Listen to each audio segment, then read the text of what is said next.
BBMB मामले में आज Punjab and Haryana high court में अहम सुनवाई हुई है और इस मामले में हरियाणा सरकार और केंद्र सरकार को नोटिस जारी किया गया। पूरे मामले में आज क्या आ रहा है, क्योंकि इस पर विचार के लिए जो है दोबारा से हाई कोर्ट में पिटीशन डाली गई थी। हमारे साथ इस समय बात करने के लिए एडवोकेट मौजूद है। सर, आज जो है कोर्ट में पूरे मामले में आज बेसिकली रहा गया है और जो नोटिस दिया गया है उसमें किस तरीके का जवाब तलब रहा है?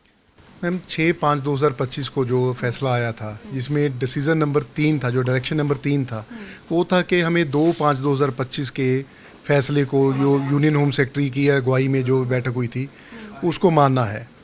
पर हमने देखा कि ऐसा कोई फैसला हमारे को प्रोवाइड ही नहीं किया गया, मिनट्स ऑफ मीटिंग को सर्कुलेट नहीं किए गए, तो हमें लगा कि कोर्ट को से जो असली तथ्य हैं वो छुपाए गए हैं, उसको लेकर हमने रिव्यू पिटीशन दायर की, और जिसमें आज नोटिस हुआ है। हमारी जो दलीलें थी उनसे ऑनरेबल कोर्ट सहमत होते हुए यूनियन कोर्ट में क्या दलीलें रखी थी सर? एक तो हमारी सबसे पहली दलील ये थी कि जो ऑनरेबल हाई कोर्ट है अंडर आर्टिकल 226, उनके पास जो इंटर स्टेट वाटर डिस्प्यूट है उसको सॉल्व करने का या उसको डिसाइड करने का की जुरिसडिक्शन नहीं है। वो जुरिसडिक्शन स्पेशलाइज्ड ट्रिब्यूनल के पास है। सेकेंडली, जो 2/5/2025 को जो मीटिंग हुई थी, वो जो नॉन कॉम्पिटेंट अथॉरिटी है उसने ली थी, और दूसरा उसके कोई मिनट्स ऑफ मीटिंग नहीं बने, वो सिर्फ इनफॉर्मल मीटिंग थी, और मैटर ऑलरेडी रेफर हो चुका है कॉम्पिटेंट अथॉरिटी के पास, that is with the central government. It has not been decided as yet. तो हमें उसको लगा भी ये सारी चीज़ें छुपाई गई, इस वजह से हमने रिव्यू पिटीशन फाइल की। यही दलीलें हमने कोर्ट में दी, जिसको सहमत होते हुए ऑनरेबल कोर्ट ने नोटिस इशू किया। सर, इसमें हालांकि 2 बार जो है चेयरमैन वो डैम के उस पर भी पहुंच गए थे, क्या ये भी कोर्ट ने इसको लेकर कोई आपत्ति जताई है कि चेयरमैन ऐसे जा सकते हैं? हालांकि वो बार बार ये दलील रखते रहे हैं कि जो माफ़ कीजिएगा जी, कि हमें कोर्ट की तरफ से ऑर्डर थे। क्या ये चीज़ रखी गई थी? कोर्ट ने या इस चीज़ को कहा है कि वो जा सकते हैं? कि हालांकि कोर्ट में ये भी बीबीएमबी ने जो पिटीशन डाली थी, जब पहले पीएल डाली गई थी, इसमें ये कहा गया था कि उनके काम को रोका जा रहा, तो क्या इस पे आज कोई चर्चा हुई?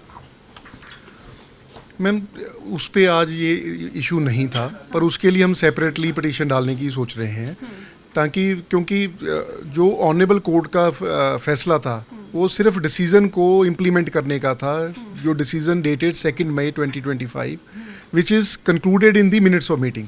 जब मिनट्स ऑफ मीटिंग नहीं है तो इसका मतलब कोई ऐसी डिसीज़न नहीं है, तो it should not have been. तो जो चेयरमैन साहब हैं, जो जब उनके डायरेक्टर वाटर रेगुलेशन है, उनकी तरफ से एक अपने स्टाफ को ये कहा गया कि ऑनरेबल कोर्ट ने ऐसी डायरेक्शन किया पानी रिलीज़ करने के लिए, जो कि गलत था। उसको हम चैलेंज करने की अभी विचार कर रहे हैं। सर, आपसे आखिरी सवाल है, अगली डेट क्या है और किस किस को नोटिस इसमें जारी किया गया है, और अगले जो आदेशों तक, जब भी डेट तक, क्या पानी छोड़ने को लेकर, या बीबीएमबी का चेयरमैन अगर दोबारा से वहाँ जाता है, या फिर पानी छोड़ने को लेकर, क्योंकि 21 तारीख को तो वैसे ही पंजाब को पानी छोड़ना है, तो क्या उसमें अब क्या रहेगा? स्टे लगा दी गई, कोर्ट ने कोई आदेश जारी किया है? मैम, ये बड़ा थोड़ा सा टेक्निकल है, क्योंकि 2 मई 2025 का कोई डिसीज़न है नहीं। हमने भी मांगा, बीबीएमबी ने भी मांगा।